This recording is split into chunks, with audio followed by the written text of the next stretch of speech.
છીએ મારા બીજા સાહેબ. હવે પહેલાં તો બહુ બધા સરસ મને ઓળખે જ છે પહેલેથી, હું સ્ટુડન્ટ રહી ચૂક્યો અને મારું નાગર નામ છે. સબ્જેક્ટની વાત કરીએ તો કદાચ અહીંયા ફેકલ્ટીમાં એક જ એવો માણસ છું જ્યાં 8 થી માંડીને M.Com સુધી ભણાઈ ચૂક્યો છું. 8, 9, 10, 11, 12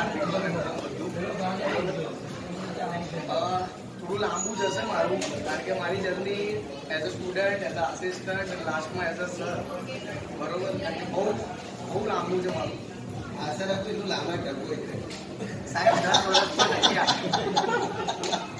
હવે ટકવાની વાત છે તો સૌથી પહેલો ભરોસો તો દીપક સર જ જતા હોય, એમને તો મને ઉભો રાખ્યો નહીં હોય અહીંયા. બીજી વાત એવી છે કે 1 ઓગસ્ટ 2014માં જન્મ થયો હતો વિદ્યામાં એઝ અ સ્ટુડન્ટ, અને એ ટાઈમે કંઈક આખી પર્સનાલિટી બધું અલગ જ હતું. બધા સર ક્લાસમાં ભણાયેલો છે, મને સાથે કામ કર્યું એટલે એમ થાય કે ચલો કંઈ નહીં પણ આટલું અચીવ થયું અને જે મળ્યું એમ સમજો કે અહીંયા પહોંચ્યું અથવા જે કંઈ બી મળ્યું એ બધું મને વિદ્યાએ જ આપ્યું છે, એ રિયાલિટી છે.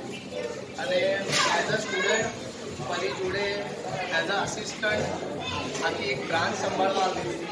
મને યાદ છે એઝ અ સ્ટાફ મેં 5 વર્ષ આખું કેન્સાસ મેનેજ કર્યું છે, અને એ ટ્રસ્ટ પહેલો મોટી વાત છે કે ટ્રસ્ટ કર્યો એમ. દેન આફ્ટર ત્યારે ભણાવવાની વાત આવી,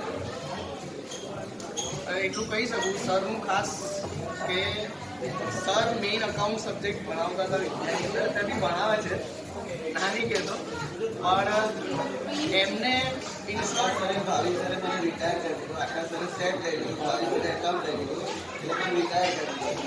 એટલું કહી શકું કે એમને પેલું કહેવાય ને કે પોતાના પગની મોજડી કાઢીને મને પહેરાવી એના બરાબર છે.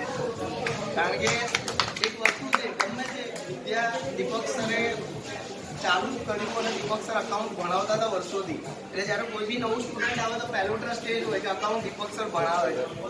અને જ્યારે એમની જગ્યાએ એમને મને લાગુ કર્યું એટલે પહેલી વસ્તુ એ હતી કે સરની નો ડાઉટ થઈ જ ના શકે, અનુભવથી મોટો કોઈ ગુરુ ના હોય, એમની ક્વોલિટીને મેચ કરવું બહુ અઘરી વસ્તુ છે. પણ એમની જગ્યાએ મને ઉભો રાખ્યો કે તમે ભણાવો અને ટ્રસ્ટ કર્યો કે ના હું કરી લઈશ એમ, એટલે એ બહુ મોટી વાત છે. એટલે સ્ટુડન્ટ તરીકે બી તમને કહું, મારું જે પહેલાંનું આમ પેલું કહેવાય ને રિઝલ્ટ, હું ફેલર જ હતો. બાકી તમે આજ સુધી નહીં થયા, હું 2 વર્ષમાં 14 વિષયમાં ફેલ થયેલો માણસ છું. અને ત્યાંથી માંડીને 70 આઉટ ઓફ 70 અકાઉન્ટ્સમાં એ જર્ની સરની અને આકાશ સર ખરેખર એઝ અ ફેમિલી ખોટું નથી કહેતો. આજે મારે 10 વર્ષ થઈ ગયા, હું લાગતો નથી એટલો ઉંમરમાં, પણ 10 વર્ષ વિદ્યામાં મને પોતાને થઈ ગયા છે. એઝ અ સ્ટુડન્ટ મને ગ્રો કર્યો છે કે હું જે બી મારું ભણવાનું કહેવાય ને એજ્યુકેશન લેવલ એક અનધર લેવલ સુધી ગયું એમ, ઝીરોથી આમ હીરો બનાવી તેના જેવું જ છે. અને ટીચર તરીકે બી વાત કરીએ તો કહું છું ને કે પહેલાં મને 8માનું મેથ્સ આપ્યું. જનરલી એવું હોય કે કોમર્સમાં પહેલાં 11માંથી ભણાવવાનું ચાલુ થાય. સરે મને પહેલાં કોલેજ આપી, કોલેજથી હું 12મામાં આવ્યો, 12મામાંથી 11માં હતો, અને મારી જર્ની આખી આમથી આમ ગઈ, બરાબર. અને એ જે ટ્રસ્ટ ખાસ કરીને ઓલવેઝ, બીજું કે સરની વાત કરું, બહુ બધું શીખવાડ્યું અને વગર ભણીએ MBA થઈ ગયા અમે લોકો. MBA અને ભગવાન, ભૂલ અને ભગવાન સ્વીકારો તો જ.